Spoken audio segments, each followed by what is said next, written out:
and welcome to another episode of GeoStance with Sonam Mahajan. Today, I've been joined by Daniel Bordman from Canada. He's a senior correspondent for the National Telegraph, an online news media company that is based in Toronto. Uh, First of all, thank you so much for joining today. Good evening from India. Thanks for having me. Good morning from Canada. Good morning. Daniel, at the very outset, I would want to ask you, why is that you thought of knowing the Indian side of the story on the Khalistan issue? I mean, this actually goes back a bit to like 2019.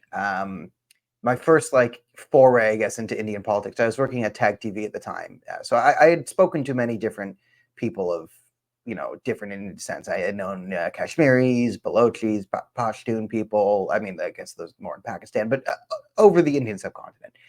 And when Kashmir, when the Article 370 was being repealed, I noticed that all the worst people in the world were very mad at India and saying ridiculous things that sounded a lot like, I'll be frank, they sounded like Palestinian activists. So I decided to look into it.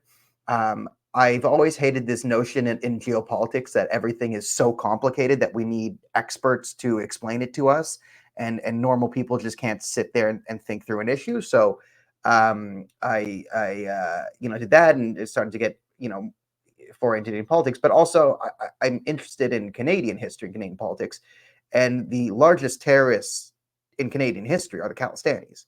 Not only with the largest terrorist attack blowing up the Air India flight, killing many Canadians, but there's been persistent terrorism from them, pretty much unopposed, for the last 40 years. So, as a Canadian who thinks that killing innocent people is bad, which used to be a pretty mainstream thought around here, it seemed pretty natural to oppose the Khalistani movement.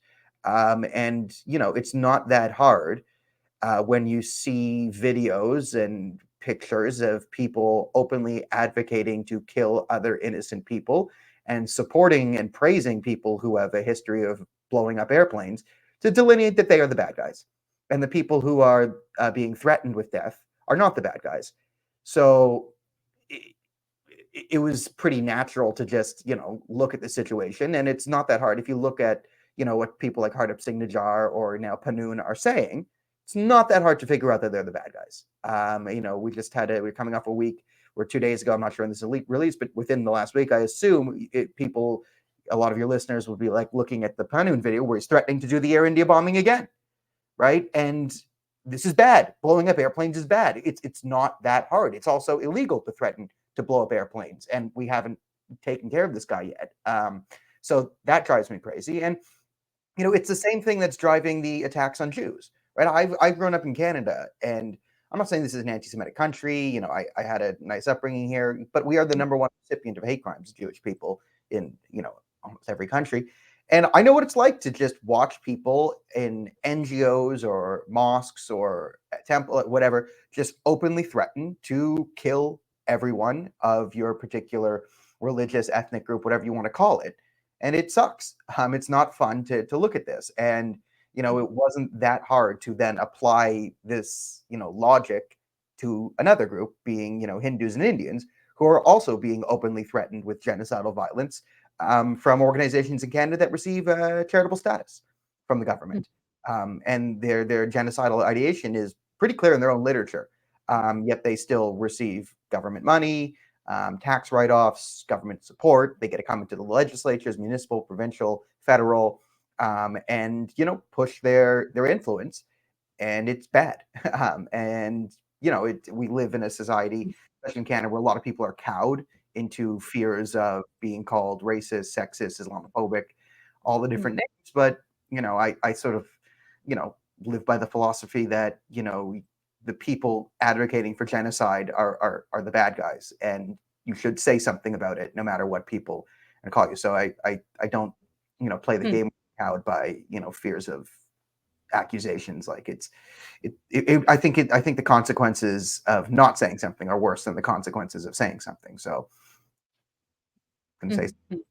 How did you find Canada changing over the years? I'm sure this hasn't always been the case. There have been changes to Canada over the years, which people have been noticing, talking about, but not much has been done to tackle that from the Canadian government side. For example, posters glorifying terrorists who were behind the Air India bombing that you're talking about. Uh, Posters glorifying them were installed outside the Sikh temples, inside the Sikh temples. The authorities certainly knew what was happening. And now it's come down to direct attacks on the Hindu diaspora as well as the temples. Uh, how do you see these changes, and how do you think it impacts the Canadian society at large? Well, I think it's corrosive to the social fabric, to say the least. There was a stark change in Canada in 2015 when Justin Trudeau first came and was elected. The phrase he got elected on was sort of sunny ways. More doom and gloom and scary Stephen Harper. Stephen Harper had just passed a law that would outlaw the glorification of terrorism. So if you were not a Canadian citizen and you would wave a Hamas flag or a Taliban flag or advocate for a genocide, we could deport you. And the media and the liberals turned this into, a racist, Islamophobic scare tactic, blah, blah, blah, blah, blah, authoritarianism. So the first thing Justin Trudeau did is when he came in, he made glorification of terrorism legal. He also ran and he pushed the narrative that there are no core Canadian values. So he came in and openly said there are no core Canadian values. We are a post nation state, a post national state. There are no core Canadian values. The only value we have now is multiculturalism, and all cultures and whatever are equal. So Justin Trudeau is fundamentally different than the last Liberal leaders in John Chrétien and Paul Martin, who were, balanced the budget, very Canadian patriotic value type people, just a bit more left than the Conservatives. But this was full on, modern leftist progressive ideology, intersectionality, social justice, all this push. Justin Trudeau is a pretty strident ideologue on these matters. So he's been pushing. This ideology really ramped up in Canada post Trudeau. Now it wasn't absent pre-Trudeau. I mean, we've been talking about the infiltration of the academic system and the education, the media, all this stuff. So you had seen this rise. Again, I had seen it when I went to university back in the early 2010s, 2009 or something. I went to university. So around then, like I saw what was happening, and it sort of like, I don't know, woke me up, or I was able to see it when I was in university and sort of predict where we're going to go today. So it wasn't like Trudeau caused all of it, but a significant ramp in this sort of self-hating, culturally masochistic ideology really ramped up in 2015 as the Liberals and a lot of Trudeau's cabinet ministers are hardcore strident ideologues, like Pablo Rodriguez, the guy who was leading the charge on all these censorship bills. His father was a hardcore communist guerrilla fighter in South America, like a hardcore violent communist guerrilla fighter. Like, and this is his son, Stefan. I never pronounce his name right. Stephanie Jabibliot, we'll call him. He was the environment minister. I mean, he was an eco-terrorist. Like he was, part of like Greenpeace and committed, like, attacked people, and then he got in charge of all this. So, he's destroying the energy sector and all that. We have, these very, very strident ideologues in the Liberal Party mixed in with highly incompetent ding dongs who were just, I mean, Seamus O'Regan is only a minister in Canada because he was friends with Justin Trudeau. Like, he's a lifelong friend. The man has been moved off of every ministerial position and categorically failed, but he can't be removed from cabinet because he's an old friend of Trudeau's. And this is the core of Canadian politics, and it's ruining the country, to say the least, because they opened up the borders. Like, Canada's immune from an immigration crisis. Like, you can see the map behind me there. To our west, an ocean. To our east, an ocean. To our north, a frozen tundra and wasteland. To our south, the richest country in the entire world. We can't have an immigration crisis. The only way to have an immigration crisis is to create one willingly, which is what the Liberals have done by opening up the borders, telling people from during the Trump era, like, oh, if you're going to be kicked out of America, come here. We need more, illegal immigrants. And his first push was to take in like 25,000 Syrian refugees, when 5,000 refugees was what we were taking in before that. And that was still a world leader. Like, We took in the highest percentage of refugees of any other country at 5,000. He did it, quintupled it in 1 year, and then upped the numbers. Like, if you talk to anyone in our refugee system, refugees don't really have access to resources anymore in Canada, because the system's just overwhelmed. You get like one call with your like refugee handler in the Canadian government like per year is the average, maybe a bit less now. Refugees are being put in hotels, so we're just paying for hotels. They're in the homeless shelters, so the homeless are now on the streets. And then now a lot of refugees are being thrown onto the streets because we just don't have the resources to help them. We have no willingness to integrate them or force them to get jobs and integrate into the community.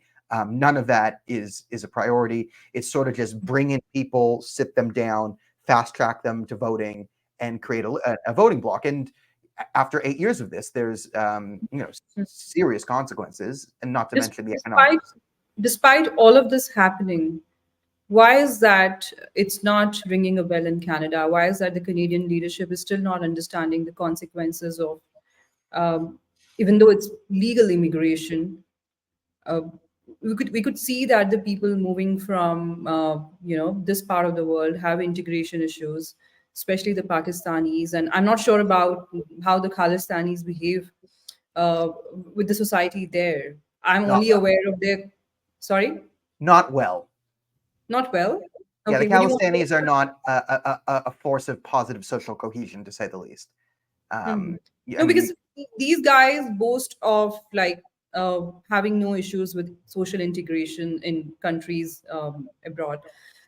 They always boast about maintaining a very good relationship with the indigenous people. Tell us a little more about the Khalistani behavior at large, and how does an average Canadian perceive that?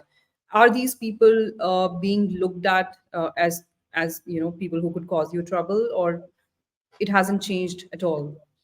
so there actually has been, I think, a significant shift in people who follow, let's say, online or alternative media. The Khalistani issue is now much bigger in those circles. However, if you watch Canadian media, this is another problem we have in Canada, where all the government media is subsidized. They've tried to remove alternative media or all media from news from Facebook and Instagram, soon Google News, with their censorship laws. So if you watch mainstream media, it's Khalistan TV. The experts on the issue are the World Sikh Organization, and the way they cover the issue, no one could possibly learn anything about anything. It is sometimes funny when they go to the Punjab region to do some Khalistani propaganda, and then they find a bunch of people with turbans going, "Stop it with the Khalistan, please! No, no, no, no, no, no, no! Shut up, Canada! Stop, stop, stop! That's a Canada thing. We in the Punjab region don't want this. We're Sikhs. We want peace. Leave the '80s alone." And then they go back and they're like, "Damn, oh, we didn't get what we want." So they have to find like the one craziest separatist there who has no seats in parliament. And then they go back to Canada and talk to the World Sikh Organization. And then it goes back to Khalistan TV. But I've noticed a significant uptick in online news media outside of National Telegraph. Me and Wyatt have been covering this, even before the Canada India thing. We had written about different Khalistanis and Muslim Brotherhood people holding different positions of power in different legislatures. So we've been covering it for a while, and with the uptick in Khalistani violence, prior to October 7th, because of course that's taken over things. But even now, I've noticed online much more people are talking about the Khalistani issue, showing videos of the crazy things the Khalistanis are saying, because immigration is a big issue in Canada, and people are starting to notice, and the noticing of the Khalistani malfeasance is increasing in Canada. However, if you purely consume what you would say traditional media in Canada, you have a subscription to the Toronto Star, and you go and watch Global News or CTV or CBC at night, you wouldn't know what Khalistan is. You wouldn't know you wouldn't know who blew up the Air India bombing. You would think you would believe the Jagmeet line that India blew up Air India bombing. You wouldn't have any idea of all the violent Khalistani terrorist attacks over the years. You would have no idea that Indian ministers have been targeted for assassination in Canada. You wouldn't know any of this. And the big problem is the Khalistanis and the Muslim Brotherhood have significant power in office. The Liberal Party and the NDP are full on infiltrated at the highest level with people who believe in the most hardcore forms of Khalistani ideology.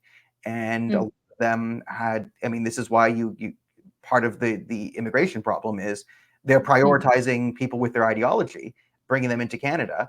And then the Khalistanis are brainwashing a lot of young Sikhs with these sort of, mixing Khalistani ideology with liberal intersectionalist theory, right? And the whole, we are victims of India. There's more Hindus in India. Hindus are oppressive. They oppress the Sikhs. 1984 was a genocide, blah, blah, blah, blah, blah.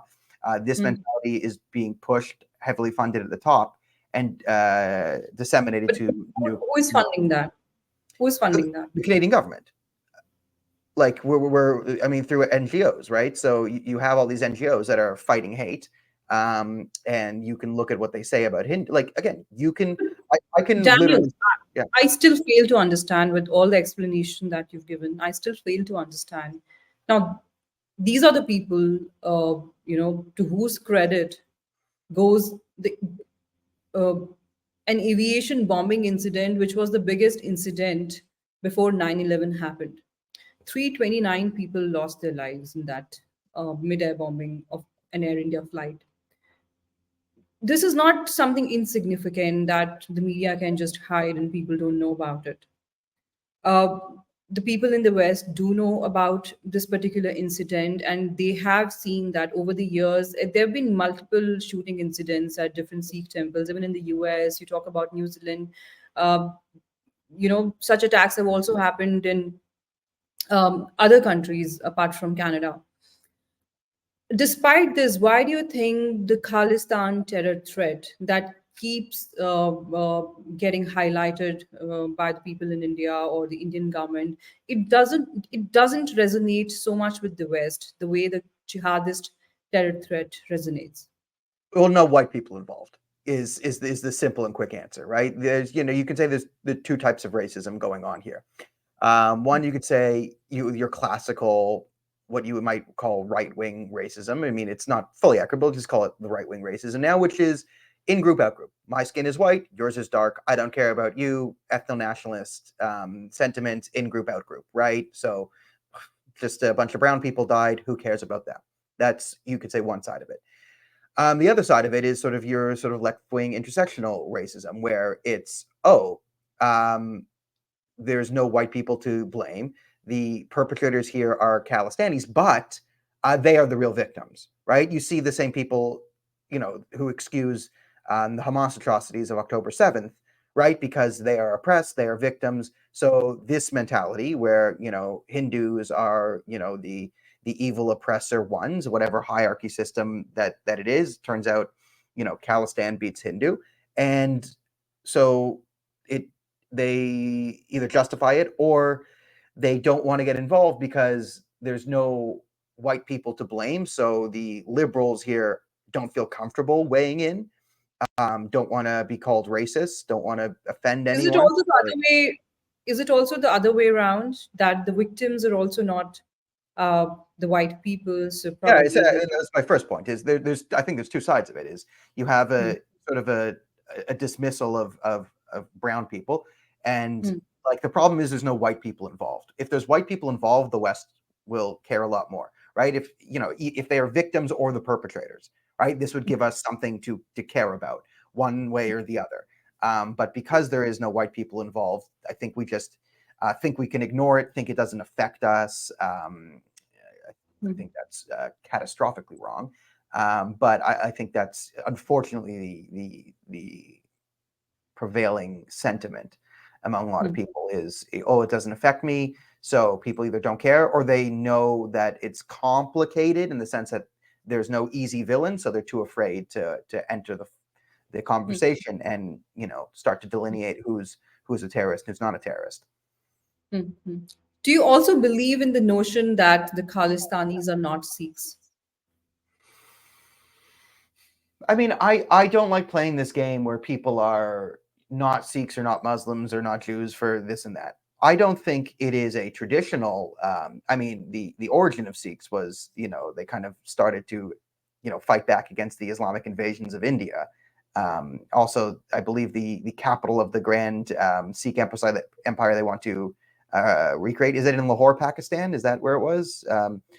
But they want no Pakistani territory. I mean, the Khalistanis, okay, yes, they might be a sect of Sikhs, but I would say they're very, very different traditionally, and I am highly questionable of any Sikh who's taking journeys to Pakistan, a country that has ethnically cleansed all these Sikhs, and Mm. legally still kidnaps, abducts, rapes, and force converts Sikh girls to Islam. And they seem to have no problem with this. They seem to have a problem with India, a country where a Sikh can become the prime minister. So No, I don't see legitimacy hang of on, this. hang on. Daniel, we have a disconnect here. You feel it's about the territory, and why is that they're not interested in the Pakistani side of the Punjabi territory? I feel, or maybe you also agree with it partly or in full, that this is more about hating on a particular religion and, trying to tell the rest of Yeah, I India, agree. there's we are not a community which could be ruled by people who don't belong to our community. India was initially partitioned in 1947 on the same lines. And if you see the striking similarities, Pakistan means land of the pure, Khalistan Yeah. means exactly the same, Mhm. land of the pure. It's just that they use Pak. In Urdu, the word for sacred is Pak. Yeah. And Khalis is a word which is generally used in Punjab, and also some Urdu speakers use it. There are just so many striking similarities in terms of the Muslim Indians back then, back in the day, who did not want to live in this part of India, and they wanted their own Pakistan. There are so many similarities between the Khalistan supporters and those Muslim Indians with insecurities who wanted their own nation. They had the same issues of not wanting to be governed by Delhi, where there is a non-Muslim, at the seat, which literally is calling the shots. I feel this has more to do with religious hatred than even wanting a territory of your own. I 100% agree. I think the territorial thing is sort of the selling point to the West, but I 100% agree with you. It's a lie. I was just pointing out the hypocrisy of the thing, and I see it exactly like the Gaza situation. No, but how It, fair is that to say that every time there is an Islamist terrorist, people say, okay, he's not a Muslim. Every time a Sikh commits an act of terrorism, people in India will say he's not a Sikh. But then, if the your motivation to commit a violent act is religion, then how is that you can strip that person of that religious identity? And generally, the SGPC, which is the Gurdwara committee here, they're very vocal on these issues. They are extremely fast when it comes to excommunicating people from their community. But we have not seen any of the Khalistani leaders getting excommunicated by the SGPC. On the other hand, we have seen SGPC taking very tough stand against people who do not espouse the cause of Khalistan.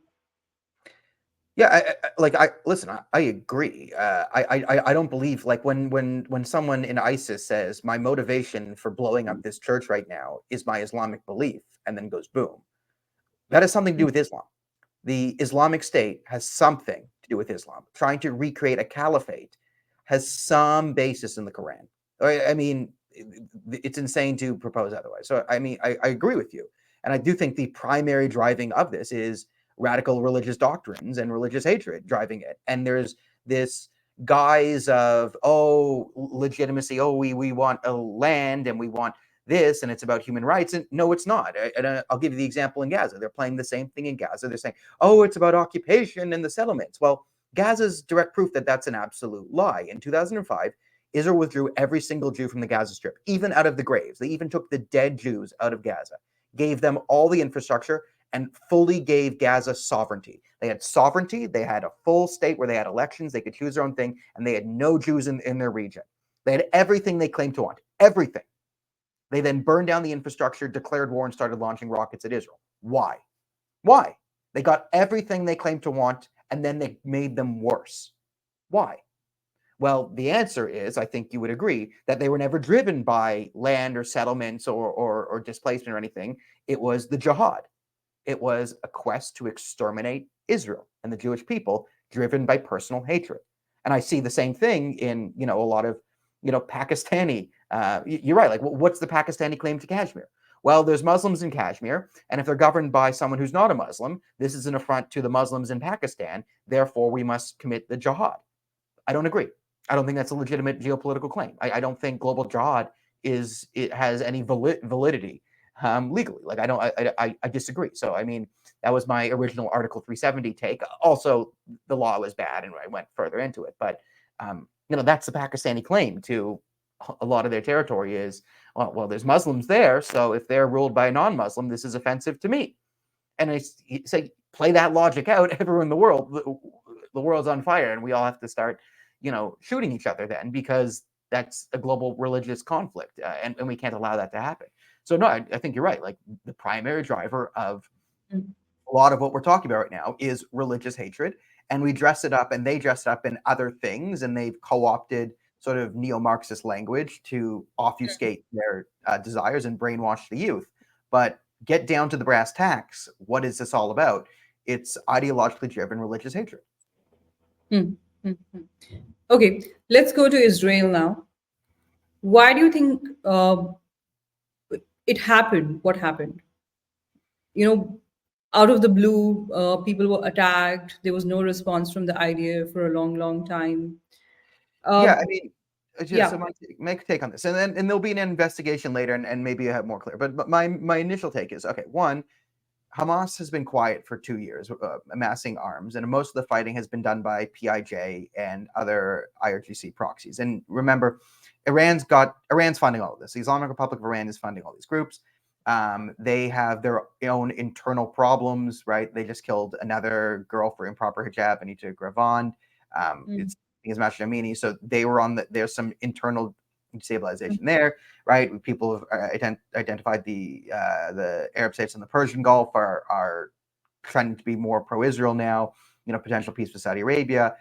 And it seems like Iran was willing to risk its proxy and Hamas to do this. And again, remember, Hamas is driven by the thought and quest for genocide. These people are determined to be genocidal lunatics. You saw the celebrations in October 7th. They want to do this. And they clearly had a lot of intelligence from the IRGC. So there was clearly IRGC involvement. We don't know what the level of the CCP or the Russians was in any of this, but they were able to sort of hit the command post quickly. They went right after the information center and the relays and the sensors, and they took advantage of Israel's humanity. And, this is sort of, again, like the Yom Kippur War, if you remember that. Like the Egyptians still celebrate this great victory of the Yom Kippur War, where they attacked the Jews by surprise on Yom Kippur, managed to cross the canal for a day, win one battle, before an Israeli counterattack completely obliterated them. They pushed into Israel. Half their army was surrounded. Israel could have annihilated the Egyptian Third Army if it wanted to, but just left them there for peace. They got just like Israel could have rolled through to Cairo in 1973, burned Cairo to the ground, and then left. But they chose not to. And this is some great victory by the Egyptians because they got the surprise attack on Yom Kippur and they gained a little bit of territory before they were all pushed out and defeated again. This is sort of their mentality. And if you look at it, the military tactics of like a creeping barrage are useful. So they knew, right? And they had gotten higher grade rockets from Iran off the black market. And Iran has been empowered by Joe Biden, who's allowing them to sell oil through Venezuela and really increase their oil capacity in stores. I mean, he's been a huge friend to the Islamic Republic, and they had the money to finance this. So if you overwhelm the Iron Dome, what do the Israelis do? They go in and they hide in bunkers, and they don't fire back because they know the Israelis have to wait like 24 to 48 hours to respond because they need to show the world that we're being bombed by thousands of rockets to build up enough goodwill in the West, or the West, okay, I guess you can bomb them back now, you can respond. And they knew this. So all the Israelis went into hide. They had great intelligence. A lot of the workers that Israel had let in from Gaza, because of the lull, they increased the amount of people in Gaza they were allowing to work in Israel. And they provided all the intelligence on where the families were, the chaos was. So when the bombardment started, the Iron Dome went in, sirens went off, people went inside. And then you had, paragliders come in. So, and then if you just break some points of the fence, it's not like this super concrete wall that people have you believe all around Gaza, probably should be. There's parts of the fence. And when you take out a couple Israeli command bases, You Do bulldoze you the fence, do and you think do you think Israel has been over relying on technology, and that is why it did not take too long for the terrorists to basically break down Israel's both communication and capabilities? Probably they did not rely on technology at all when it came to planning their attacks, and the Israelis were relying on just technology. I mean, do you think somewhere there is a deeper structural issue within the IDF? yeah, I think the IDF security is going to need to be reevaluated, and it could be over reliance on technology. It could have been like again, this is where we'll get the investigation. Like I think that's a sound hypothesis, and we'll get the analysis there. But like the Israelis. I mean, it's the same thing. It's like they know they can win a war, but one of the things that I think we failed to learn in the Yom Kippur War is you're not always immune from like a full-on brutal surprise attack. Like, yes, you can eventually repel it and beat them in a war, but singular instances of surprise mass chaos are very hard to stop. If someone's willing to give their life to kill No, but innocent people, this was not a lone wolf no, attack, it's not. Daniel.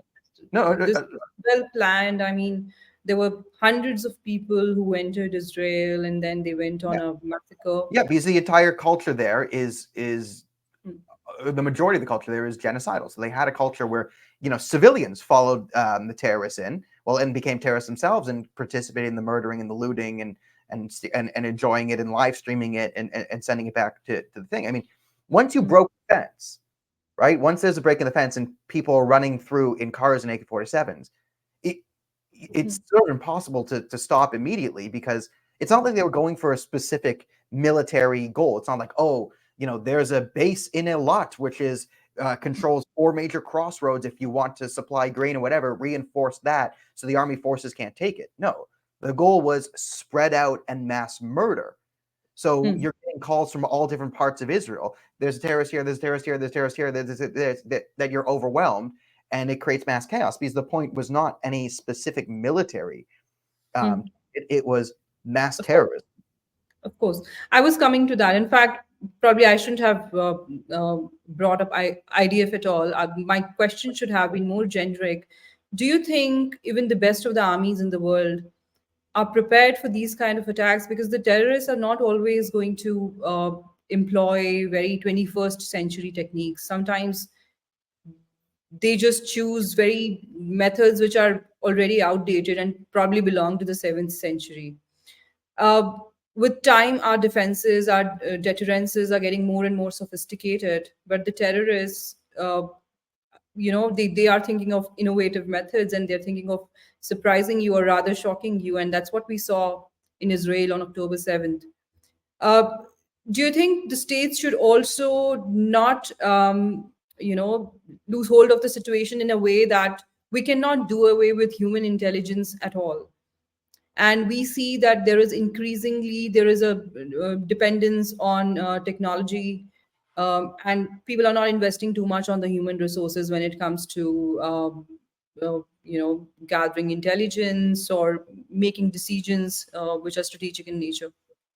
No, I agree. I agree. I think it's a point that not a lot of people have been talking about. I'll find myself included in that, but no, you're right. I mean, I think, yeah, an over reliance on technology is hampering. I'm not saying use no technology. I mean, but I do think we should sort of reevaluate and use technology to supplement our human element because you can't just assume you're going to intercept every message because if people go low tech, start passing notes, you'll there's no way you can detect that with the most sophisticated AI you can find.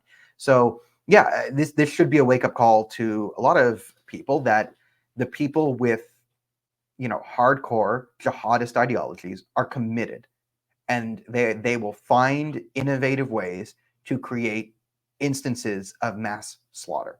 And if someone believes that their goal in life is to die in the middle of the jihad, and that is the most valuable thing they can do, and they define the jihad as mass slaughter of women, children, elderly, people in a synagogue, in a Hindu temple, at a community center, very hard to stop them. Very hard to stop them from doing it.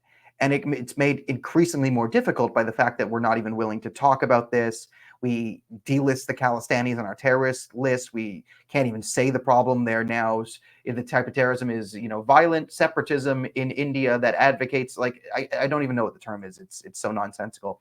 You can't do that. But if you cannot name the problem, if you can't identify the problem, if the intelligence agencies don't know what they're looking for, we have no hope, right? Because if they're not trying to at least say, okay, what is this person a moderate Muslim, or is this person openly advocating violent jihadist rhetoric? Like, are they connected to the Muslim Brotherhood, Jamaat-e-Islami, Hezb Tahrir? Like, where are their links?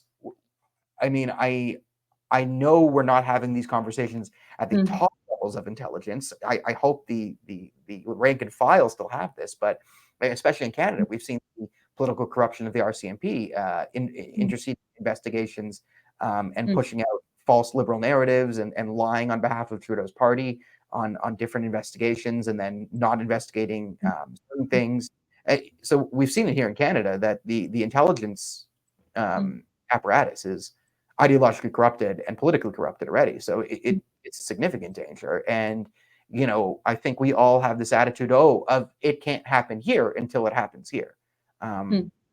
Where it could very easily happen in Canada, America, India, very easily. Someone just has to get their hands on a weapon, a few of them, and decide that, these Indian Hindus are too pro-Israel. I support. So this Diwali, right? I'm just going to... I mean, not that it doesn't happen here. It happened this year itself in Jammu and Kashmir, in a village which was dominated by the Hindus. There were some Pakistani terrorists who infiltrated, went to the village, went door to door, checked their government ID cards, validated their Hindu identity, and then shot them dead. And while leaving, they planted an IED, and next day their children were also bombed. So it's not that it's not happening. Maybe we also don't do enough to highlight it for the international media to pick it up, because in India also right now, I mean, you see the media is pretty divided. They are either on the left or on the right. We hardly see people who are in the middle. Okay.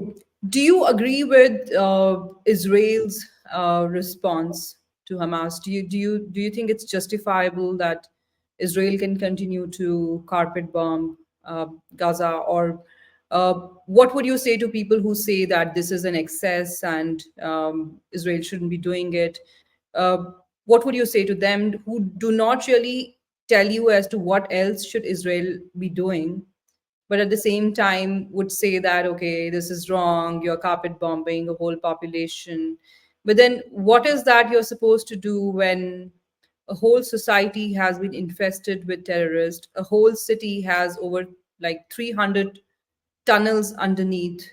That cannot happen without the support of the society at large. No, you're right. So I would say, like, one, I wouldn't call it carpet bombing. I didn't, I think everything Israel's done is 100% justified. So I don't balk at any of this. I see the arguments being made online. I think most of it is lies. I don't take the Hamas word at face value. I don't believe their casualty count. I don't believe the way it's delineated. Again, they lied about the hospital, said it was 500, then it was 1,000. Turns out hospital wasn't bombed, maybe at max 10. So we know they've been lying by a factor of at least 50. And there's this thing where like 11,000 bombs have been dropped on Gaza in the last month. That's about the same amount of bombs Egypt dropped on the Israeli forces at the very beginning of the Yom Kippur War. So if we're just going to talk about, how carpet bombing, like they spread out 1 hour's worth of a standard military barrage over a month.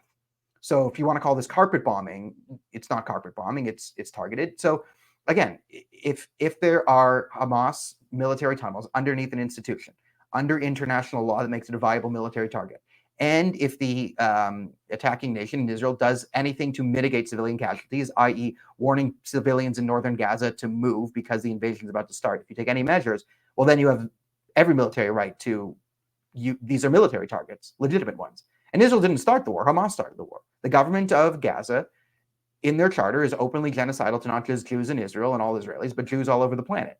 They also want to retake Andalusia, Spain and Portugal, and return it to the caliphate. So these people are insane. And they started the war. They declared war. There's an open declaration of war, an open act of war. They're still firing rockets into Israel. Rockets are still being consistently fired into Israel, even as we speak.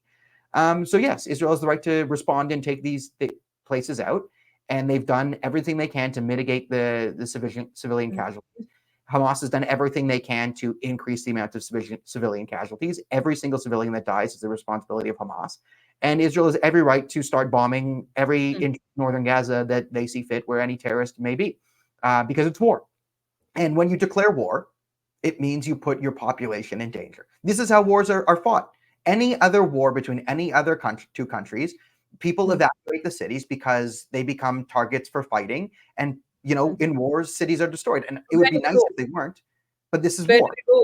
Where do they go? They can go to southern Gaza. I mean, we pretend there's this lie that Gaza is the most densely packed. There are also reports of Israel targeting south of Gaza. What would you say to that? A lot of people also say there is no Hamas in West Bank, but the Israelis are still targeting West Bank. Even though I don't really believe that there is no Hamas in West Bank. I there think is Hamas in the West Bank, and also enjoys a lot of popularity in the West Bank also. And if elections were to be held today, probably Hamas will win elections in the West Bank also. That's exactly right. But mm. it's the other thing of like, this isn't just a war on Hamas. Like Palestinian Islamic Jihad was part of it too. You saw PIJ and you saw people with Fatah headbands. All different types of people took part in the Hamas attack. So listen, I don't care if you're part of Hamas or the Lion's Den terrorist organization. Like it's a war on all of them, and let's not be fooled. There's the Lion's Den, Palestinian Islamic Jihad, all the different Al-Aqsa themed martyrs brigades. All of them are in the war too. And there are militant factions in the West Bank that are actively plotting to kill Israelis and join the war and harass the IDF, and pin them back there. And Israel's taking them out. So, like again, and Mahmoud Abbas, the Palestinian Authority, he called for a genocide of Jews. He's praised the October 7th attacks as heroic resistance. So, to be popular among these people, he had to support genocide of Jews. And sorry, but you declare war, we're going to fight back now. And there's this insane thing where it's like, why is Israel fighting back? And why are they fighting a war with weapons? Why are they fighting a war with weapons? Why don't they just write him a letter? Sorry, like if you say October 7th is justified, then Israel's going to fight back with weapons. And, why are they using planes when the Palestinians don't have planes? They should be using swords to make it more fair. No. People are going to use weapons during war. And if you don't want a war, don't start a war. No, but Daniel, you see, Secretary Blinken also landed in Ramallah. Suddenly, he met Abbas, and somewhere I feel we are back to the square one. Initially, Israel thought that Hamas could tackle PA. Now, Israelis are of the view that probably PA can replace Hamas in Gaza, and the Palestinian Authority should take over. Do you think what do you think is the future of this whole conflict? I mean, if the PA eventually takes over, who are going to be, by the way, pretty unpopular because they're already very unpopular in the West Bank, do you still see a solution in the near future? Because this is a vicious cycle. I'm sure, I mean, a lot of people who had nothing to do with Hamas would have already got killed or would get killed in the current war, which was, it's the 32nd day of the war. I'm sure a lot of innocent people would have also died, and they are going to be more alienated when they grow up. They would grow up with a sense of animosity against Israel.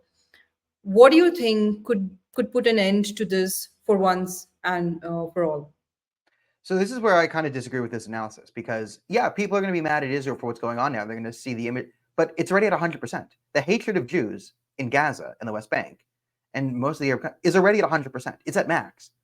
So the threat of, this is going to radicalize people against Israel, they're already there. They already hate us. They will hate us no matter what we do. I actually think if Hamas is crushed and Gaza is crushed and humiliated, this will be better for Palestinians and the Arab world at large, because at least this is a new feeling. They need to fear Israel again, because the major battle, let's say outside of the war, the let's say spiritual battle going on is next October 7th. Next October 7th, will Muslims all over the world celebrate, dance, hug each other, and remember the good times when they were able to slaughter all the Jews they wanted? Or will they be filled with the fear of the response that came down and upon them for their support of terrorism? And I think I'm in favor of the latter. I'm in favor of overwhelming force in Gaza. Overwhelming. I don't think the Israelis have been nearly hard enough. I think they need to be crushed. You think Gaza should be flattened? Well, not flattened, but I think now in the north, like again, stop with the warnings. So my thing is Do you when feel Israel really wants to annihilate Hamas, or this offensive is basically to bring them to negotiations? I think it's annihilation. It's full annihilation of Hamas. You can't let them continue. What negotiations? The last time they agreed to a ceasefire in 2014, as soon as Israel agreed to a ceasefire, 2 Israelis were kidnapped, and Hamas immediately started firing rockets. That's a ceasefire. So the Israelis aren't going to fall for it again. They're done with Hamas. Like the thing is, Hamas is done, and the terrorists inside Gaza are done. And when I say I want to see a more aggressive, overwhelming force, enough with the phone calls, and enough with the flyers, and enough with the door knocking bombs to warn people assault is coming. Your warning that an Israeli airstrike is incoming is you hear rockets outgoing. That's my thing. If rockets are being shot into Israel, bomb it immediately. Immediately. Wherever rockets are being fired at your country, bomb it. And and I understand this will create civilian casualties, but that's what they get for putting rockets in civilian areas. And if you don't take measures to do this, right? The reason why Hamas uses human shields at the degree they do is because they know it deters Israelis, which perpetuates this forever system where they continue to use more and more human shields. And the half measures the Israelis are taking will guarantee that this goes on forever. So cumulatively, more Gazans will die and more Israelis will die if you don't sort of rip the Band-Aid and say this sort of phone call, we're being nice to you, like please run away stuff. And again, it doesn't work because when you give phone calls to the Gazans to run away, you're also giving warning to Hamas to mass in the areas to keep the Gazans in, right? The only real way the Gazans can get out is if it's sort of surprise attacks and Hamas is being bombed that give the civilians chances to run away before Hamas has a chance to set up a perimeter to keep them boxed in. Like more Gazans will be saved in the chaos than non-chaos because their own protectors in Hamas set up rings around them. And you've seen the videos of them shooting their own civilians, waving white flags, trying to go down the humanitarian corridor because they use every dead Palestinian as a propaganda statistic to hammer the Israelis. And if you're willing, like if, again, in sports, we have a term in the West is like, don't play their game. Like, if you play the other team's game and you play like, if they're like a run heavy offense and they're big on stopping the run and like we're gonna outrun them or we're gonna outpower them. Like, no, you're a passing team. Throw it over their head, right? Play your game.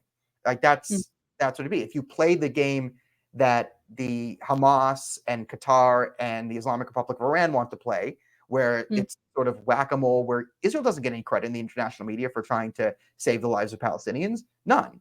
And it just gets more hatred because of it. So like stop playing their game, like destroy them, destroy Hamas. And it sounds cruel, like, oh, you want people to die in a war? Yeah, I'm picking sides in this war. I'm openly picking sides. And in order for wars to end, you need a military, strategic, or diplomatic solution. Like there needs to be an actual solution here.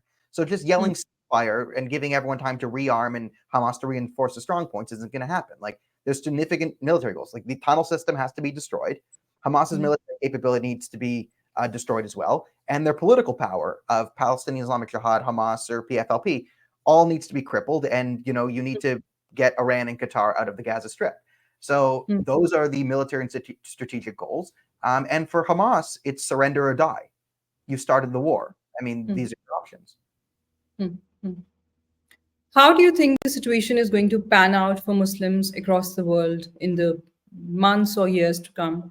We already see that there's a pushback in the UK where we saw Palestinian supporters out there on the roads chanting jihadist slogans, which weren't appropriate according to the British values, and which did make some people, feel uncomfortable. Do you think the this particular war, which is ongoing right now, has also ended up exposing a lot of people who were perceived to be liberal otherwise, in the Western countries, but they've now come out openly, not saying a word against the atrocities perpetrated by the Hamas on Israeli civilians, and at the same time, they're calling for a humanitarian pause. Despite realizing that it will be used or exploited as an opportunity by the Hamas to basically regroup, reload, and again attack Israel. Do you think this is going to impact or adversely impact the reputation of Muslims, which is already? I mean, I'm I think you're sorry to listen. say that, but it's not. Sorry. I think the mask came off too quickly. The mask came off too violent. We saw people celebrate October 7th in our streets. Celebrate. You Before did? Israel responded, we saw jubilant celebrations of the mass slaughter, rape, torture of Jewish women, children, elderly, Holocaust survivors, shot execution style at a bus stop. We saw all of this. Mm, And it was mask off in the West. And, to the Muslim community who's going to be super mad about this, I don't care. I don't care how mad they are about their inability to kill as many Jews as they want or as many Hindus as they want. I don't care. It's not a legitimate concern. Screw them. And I think a lot of people in the West are waking up and realizing that these the intersectional, interfaith, all these NGO organizations that work peace and love and whatever, mask is off. You see what they support. You see what they continue to support. You see them ripping down the posters of missing Jewish children, mm, insinuating that this is all propaganda, even gleefully smiling and mocking the mother of her two kidnapped children in the UK. Like, it's morally demented, and it's a symptom of the wider fall of Western values, right? So I think there's two fronts to this war. You have the front in Israel, and then you have the mm, front here in the West, where we are literally battling for the soul of our country, as Islamists, Khalistanis, and Marxists mm, march on our streets violently and kill people. We saw another Jewish person killed in mm, an assault in California. We have seen a Jewish woman in France murdered in her house. Her mm, body was then dragged out to the front of the house, and they mm, put a Nazi a hack and cross. We'll use proper terminology there to illustrate that this is their ideology. They're there to kill Jews. And in, mm, say, in Michigan, in Rashida Tlaib's district, mm. her friend, a synagogue president, a friend of Rashida Tlaib, was murdered in her house, and her body was dragged out to the front as a trophy. And True. Rashida couldn't even say she was Jewish or why she was murdered or point anything about it. Just, a friend is dead, and that's sad, nebulously. We've seen these people. Even Mm, if you are their friend, you are still a Jew. Even if you are a left-wing Jew, you are still a Jew.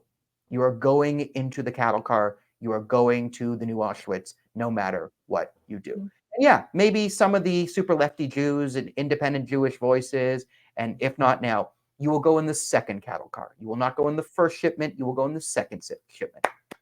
Congratulations. But we've seen it. Mask off. We know exactly what they want. And a lot of us have been warning about this for years. But the things they were preaching in their mosques, mm, video that they were getting criticism for and crying Islamophobic, is the things they believe. They believe the things they say. And we have to start listening to the things they say and treating it seriously. mm, mm, mm. I've seen some Jews behaving as if they know Palestinians more than the Palestinians themselves. When the Hamas itself, in its very vision, says that wants complete annihilation of the Jewish people and the state of Israel, I mean, there's nothing else left to debate about. I'm done. Daniel, is there anything else you want to add? Do you have any concluding remarks? Well, I think it's a good conversation. I think we've covered most of it, and I would hope people listening to this would, sort of act with a bit more moral clarity, let's say, and hopefully be unafraid to sort of speak clear and concise truths the way they see them. I think that is far more productive than milling around the situation, looking, navel gazing, and all that. Because to me, I say this is go time. This is the fight for your civilization, and if you don't defend it, it will fall. So I think it's incumbent on all of us in the West, in India, in Israel, whoever is under threat from all these bad actors right now, to stand up now before it is too late, because it's go now. It now is the now or never. So I would encourage everyone to get involved. Hmm. Do you also have any appeal for the Canadian Hindus? Because it is often alleged that one reason the Khalistanis have become so powerful in Canada is because the Canadian Hindus or the Hindu Canadians do not really show up when it comes to supporting India or standing up for India. Do you have a message for them? Yeah, I mean, I sort of deliver that message at the Canadian Hindu Chamber of Commerce, but I can sort of reiterate that. No, you're right. It's time for the Hindus start to flexing their political power. Hindus vote. Hindus pay taxes. Hindus are involved, but they're Hmm. not. They don't stand up for themselves. There's no sort of Hindu movement, and it's sad because that's the way it should be. Hindus in Canada act the way immigrants should, and we want to. But there is a dark, violent element that is actively trying to destroy them. And if they don't stand up for themselves, and I would encourage them to stand up for themselves and the Canadian values that allow a country where Sikhs and Hindus and Muslims and Jews can all get along. Christian Jews, like it's a country where everyone can get along and does. But there are nefarious forces at work, and they are anti-Hindu. And if the Hindu community does not rally and actively oppose this, and fight the corruption in the institutions, fight the Khalistanis, fight for their sort of political power, there are far more Khalistani politicians than there are pro-Hindu politicians. And if they don't have a concerted political effort now, it's going to be too late. So you have 2025, the next election. And I see a lot of mobilization, and there is a lot. Hindus in Canada are doing it, are waking up. I encourage those who are, and if you are one of the people, maybe call a friend who's on the fence and push them over too, because it's time to start throwing your political and social weight around, because if you don't, the people who hate you will gain more power, and your lives will become worse. Hmm. Okay, so we are pretty done. So I again thank you, Daniel, today for joining in, and I hope to see you again in yet another show where we'll discuss yet another interesting topic. That's all for today. Take care. Thank you so much for having me.